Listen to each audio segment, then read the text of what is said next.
Salutations à toutes et à tous et à toutes.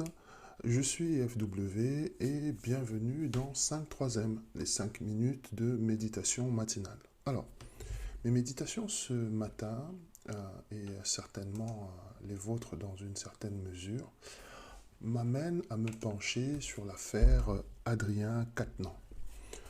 Adrien Quatennens, en fait, c'est un député qui est actuellement empêtré dans une affaire de mœurs, c'est-à-dire qui a son épouse qui a posé une main courante contre lui.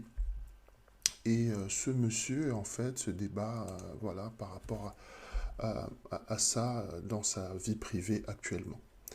Mais en réalité, ce n'est pas vraiment l'affaire Quatennens qui porte qui est l'objet de toutes mes méditations. Ce qui porte mes méditations ce matin, c'est la façon dont les médias se comportent et nous apportent l'information. Il y a une citation de Denzel Washington que je voulais apporter à connaissance. C'est ceci, il dit ceci, Denzel. Il dit, si vous ne lisez pas le journal, vous n'êtes pas informé. Par contre, si vous le lisez, vous êtes mal informé. Je voulais attirer ton attention dessus parce qu'en fait, très souvent, nous recevons une information des médias et cette information vise toujours à créer un clivage, une séparation, une division.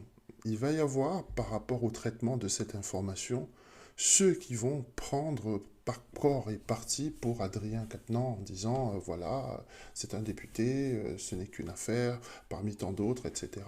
Il y a d'autres qui vont au nom des violences conjugales et bien sûr, on devrait toujours le faire, se battre pour que les violences dans les foyers soient totalement et absolument proscrites.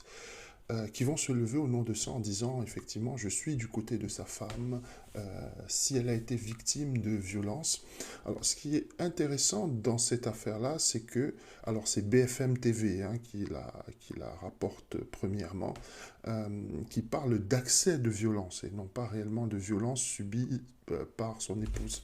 Mais ce n'est pas vraiment le sujet aujourd'hui, la violence conjugale, et bien que je sois un profond défenseur de la paix dans les ménages et dans les vies. Et mon souhait, ce serait que les choses se passent toujours pour le mieux. C'est le traitement de l'information. En fait, il y a une parole très intéressante de Jim Morrison qui dit que, le chanteur des Doors, qui dit que celui qui contrôle les médias contrôle les esprits.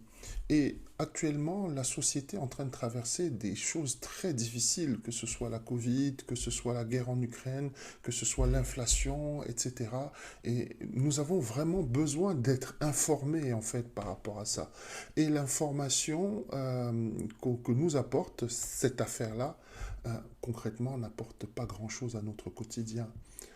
Ce n'est pas ce qui va faire changer le prix de l'essence, ce n'est pas ce qui va faire baisser la note quand tu passes à la caisse au supermarché, ce n'est pas ça qui va faire augmenter ton salaire concrètement. C'est une information qui ne t'enrichit pas, qui ne te nourrit pas. Et l'idée pour nous ce matin, c'est de nous pencher sur ce que nous écoutons. Sur ce que nous entendons, sur la façon dont nous nous comportons, nous interagissons avec notre entourage, nous évoluons dans ce monde.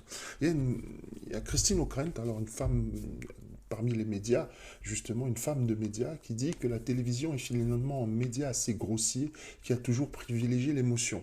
Et c'est elle qui parle, je pense qu'elle doit savoir exactement de quoi elle parle. Il faut se méfier de ces émotions qu'on essaie de susciter au-dedans de nous, parce que dans le fond, le but est toujours de nous éloigner des vrais sujets. Le but est toujours de nous éloigner des vrais problèmes. Alors on nous sert cette affaire-là actuellement et moi je le regrette et je le déplore. Nous ne nous laissons pas instrumentaliser. Nous ne nous laissons pas avoir une fois de plus par un écran de fumée. Ne prenons pas corps et parti ni pour l'un ni pour l'autre, mais restons focalisés sur ce qui va améliorer notre quotidien. Et j'ai beaucoup de doutes que ce soit cette affaire-là, l'affaire Quatennens, qui apporte quelque chose à la situation que nous vivons aujourd'hui. Je te souhaite une bonne journée.